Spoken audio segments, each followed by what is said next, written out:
Olá, tudo bem com vocês? Pois é, precisamos falar sobre o quê?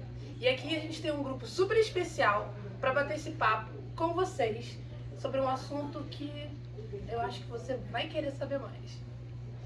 Quem está aqui hoje com a gente? Fernanda Alves, Flávia Vilela, Mariana Ox, Diego Semed. E eu sou Gisele Santos. Mari, precisamos falar sobre... A gente precisa falar sobre o uso dessa palavra tendências na educação. Verdade. Né?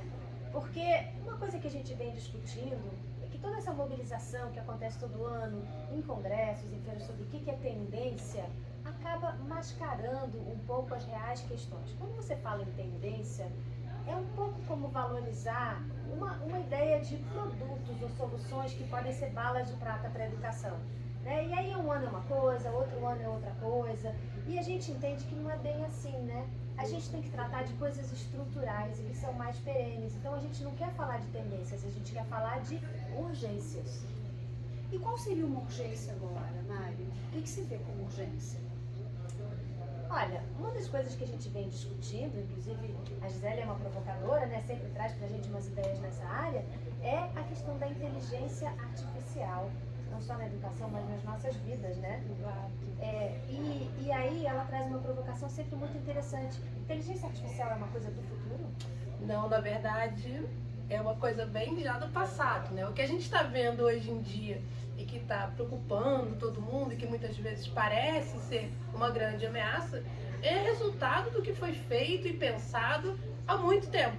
Então, a gente tem que parar de pensar em inteligência artificial como algo que acontece num laboratório muito secreto no futuro. Acho que a gente podia retomar, né, isso das tendências como produtos, balas de prata, porque o que será que hoje a gente vê como vendido inteligência artificial na educação? E aí qual seria a urgência, né, o que está ali de pano de fundo que a gente teria que discutir para levar, né, nossos estudantes, quem a gente está ali ajudando na formação, a entender o quanto a inteligência artificial já está presente, o quanto ela vai estar presente no futuro, e como a gente lida com ela, né? Ou como a gente ajuda a construir e desconstruir essa inteligência artificial. Verdade. E você, Diego, como é que... Eu acho que um outro ponto que a gente tem discutido, que não está paralelo a isso diretamente, mas que está na mesma discussão, é a inteligência socioemocional. Então, será que se a gente discutir a inteligência artificial na escola, a gente não está dando um passo à frente de um outro problema mais urgente, que é de toda a série de deficiências e dificuldades que os professores e alunos enfrentam, antes de pegar uma coisa que às vezes tem até um recorte de classe, que pode impedir a gente de ter um trabalho nisso. Então eu daria um passo atrás.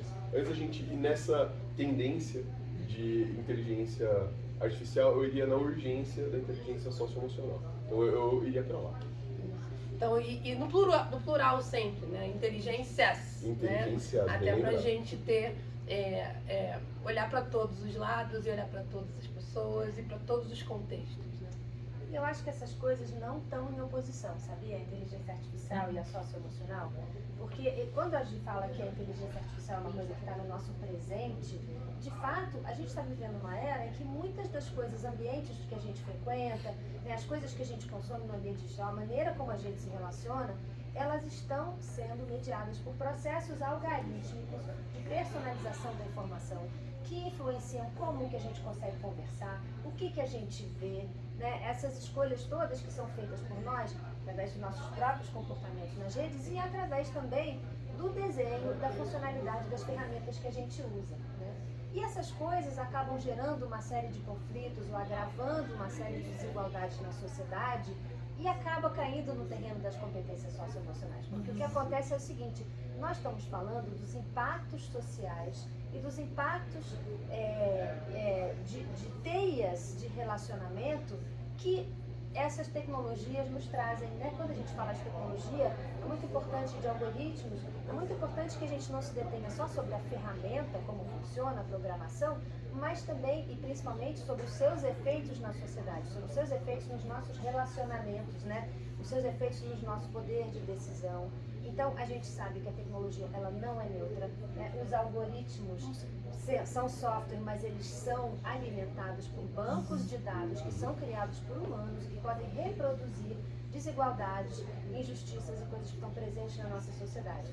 E aí a gente precisa, assim, mobilizar a nossa inteligência socioemocional e tornar uma urgência entender o que está por trás das tecnologias que a gente consome todo dia e como que isso está impactando os nossos relacionamentos e como que a gente pode construir uma sociedade mais generosa, mais equitativa, né? E mais solidária. Mari, pode falar. Desculpa, eu vou só complementar uma coisa que a Mari falou que é super legal. Quando a gente fala de algoritmo, isso está diretamente ligado aos problemas que a discussão da inteligência socioemocional quer solucionar ou pelo menos diminuir nas escolas. Então, por exemplo, você fala de ansiedade, de autoimagem, de preconceito, de bullying. Tudo isso muitas vezes está alimentado por algo que num aplicativo, no TikTok, no Instagram, foi exposto para aquele adolescente e que ele não tem ainda as ferramentas necessárias para entender que aquele algoritmo ele não mostra um reflexo do mundo real, ele mostra um mundo ideal que não existe de verdade. Ou um recorte desse mundo, né, feito a partir do seu comportamento ou né, o que está sendo oferecido por você. A gente está falando de mecanismos de personalização da informação. Isso, e também de uma questão de poderes, né? Então, eu queria fazer até essa provocação, porque a gente fala da inteligência artificial como se fosse também uma coisa pensada única e exclusivamente pela máquina, mas como a Mari bem lembrou, o homem precede a máquina. E por isso que não é uma coisa de futuro. A gente está vendo agora esses efeitos, o que foi pensado. Quem pensou? Quem está envolvido? Quem está envolvido hoje em dia? Quem não foi consultado? Quem não teve... Quem foi silenciado? E quem está invisível ainda. Então, acho que quando a gente fala do socioemocional também, é porque a gente precisa falar sobre essa invisibilidade que ocorre, que alimenta a máquina, que se retroalimenta. E aí eu li um termo muito interessante, que ela está falando, que a gente fala de AI, né, de inteligência artificial. E aí eu estava lendo uma matéria que fala assim, Artificial AI, que é o eu artificial. O quanto a inteligência artificial está também criando uma geração ou gerações mais artificiais, por elas serem mais, digamos assim, mais moldadas pelo que foi feito antigamente, né? Do que foi pensado ou não pensado. Eu acho que foi basicamente isso que a gente discutiu. Como é que a geração atual, ela está muito mais influenciada por esses algoritmos. E o que isso está fazendo com elas no dia a dia. Como é que elas se sentem cada vez querendo ser mais perfeitas. E como é que a gente leva, como é que a gente trata isso. A gente precisa tratar, Fernanda, só na escola? Só com os alunos? Só com os professores? Na verdade, a gente precisa Bom, a gente precisa entender isso como uma urgência. E acho que isso não está posto, talvez, né? Acho que é isso que a gente está querendo trazer. Mas eu também preciso pensar em políticas, eu preciso pensar em políticas públicas, eu preciso pensar em como as plataformas, né, dominam certos debates, né, e como elas estão condicionando a maneira como a gente acessa a informação ou a gente acessa essa visão de mundo. E aí, eu acho que a gente também precisaria, digamos, ir mais... Isso afeta todas as esferas. Eu vou pensar políticas públicas, eu vou pensar a relação do Estado com essas grandes corporações, né? Eu vou pensar como está sendo trabalhada a mídia. E as famílias? E as famílias. Como você inclui as famílias dentro dessa discussão?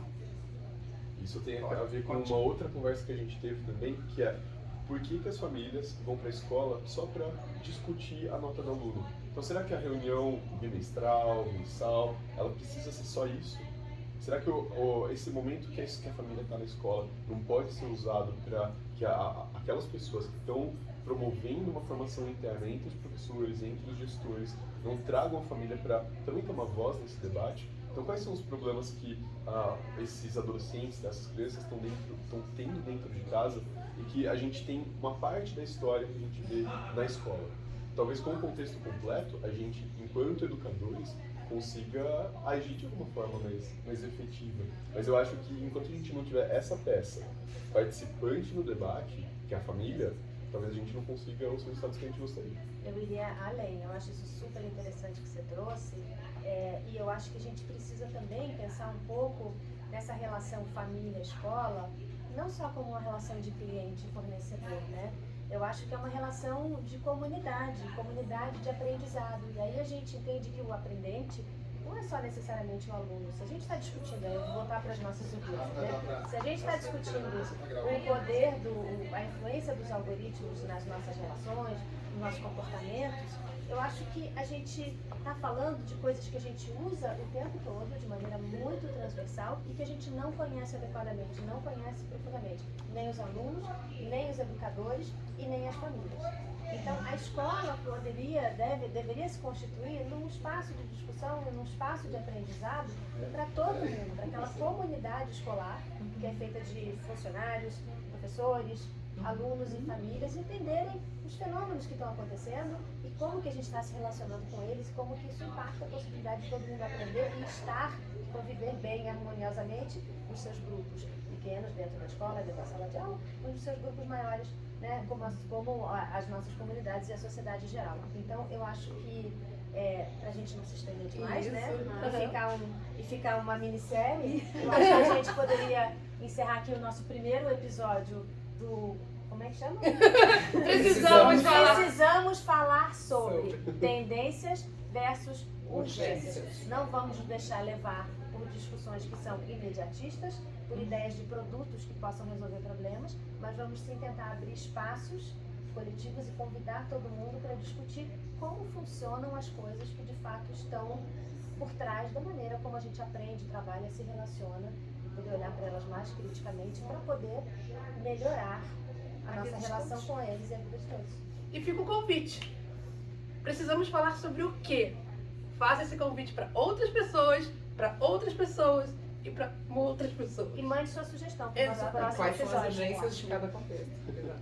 Tchau, gente. Tchau, tchau, gente.